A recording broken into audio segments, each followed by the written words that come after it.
Alors maintenant, si on parlait du programme qui est assez dense, hein, puisque en 6 mois, eh bien, vous allez devoir apprendre ce fameux métier de gestionnaire de paye.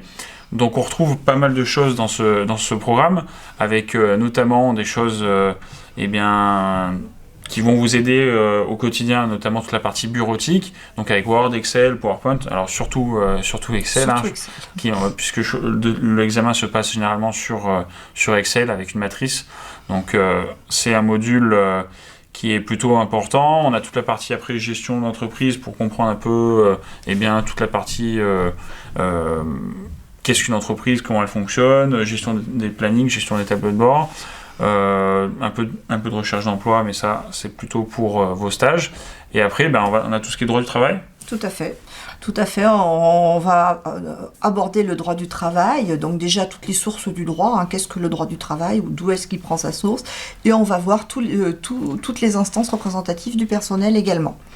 Oui, après, il y a tout ce qui est effectivement obligations légales, donc affichage, tous les types de contrats, les CDD, les CDI, tout ce qui est sécurité, comment on gère les absences, donc ça c'est plutôt lié aux obligations légales.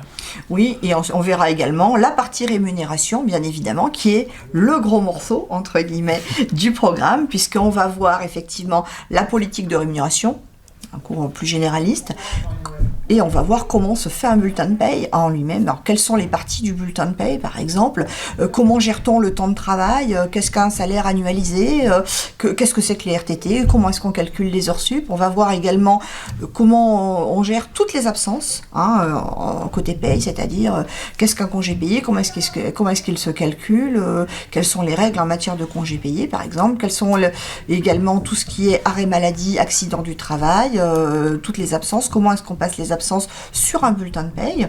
On verra également des bulletins de paye spécifiques, comme ceux des VRP, des cadres. Le cadre, c'est un cas particulier. Les VRP, les apprentis, les stagiaires également. On refera un module sur le calcul des indemnités de congés payés. Et également, qu'est-ce qu'un bulletin de paye à temps partiel? Comment est-ce qu'on gère un bulletin de paye à temps partiel? Alors oui, on a effectivement plein de choses dans cette partie rémunération, puisque c'est la partie la plus importante. Alors là, le programme évolue toujours un petit peu en fonction des nouveautés. Les cours vont évoluer avec les différents changements. On a tout ce qui est aussi charges et déclarations sociales, avec notamment la DSN, c'est ça, si je dis pas de bêtises. Tout ce qui est rupture de contrat. Tout à fait. Donc calcul notamment des soldes de tout compte. Et puis on va voir un premier logiciel de paye. Donc pour le moment, ça va être Ciel, mais ça peut être amené à évoluer. Donc voir comment on utilise un premier logiciel de paye, donc notamment Ciel. Et après, donc, on a toute la partie finalement un peu plus RH. Tout à fait. La partie RH, on va voir notamment le recrutement, parce que oui, dans certaines entreprises, comme on l'a vu, entreprises de taille un petit peu moyenne, je dirais 100, 150 salariés, le gestionnaire de paye peut être amené à avoir des missions RH, notamment effectivement le recrutement. Qu'est-ce qu'on fait pour recruter? Comment est-ce qu'on recrute? Quelle est la définition du besoin, par exemple? Comment est-ce qu'on fait un entretien de recrutement? Ils verront également une partie sur la GPEC, la gestion prévisionnelle des emplois et des compétences. Oui. Oui, effectivement, vous êtes amené, comme vous êtes amené, effectivement, alors parfois dans une petite structure, vous allez être amené à le gérer vous-même, le recrutement, ou tout du moins une certaine partie, vous allez pouvoir accompagner peut-être les managers dans certaines entreprises ou les dirigeants de certaines entreprises. Mais vous avez aussi un rôle de conseil, notamment sur le calcul des primes, vous devez vraiment vous ancrer dans ce processus de recrutement.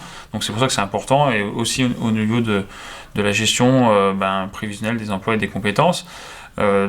Donc là aussi, vous avez un petit bout aussi sur l'ingénierie de formation, avec notamment les différents dispositifs, puisque là aussi, pareil, c'est important. Et ça bouge tout le temps.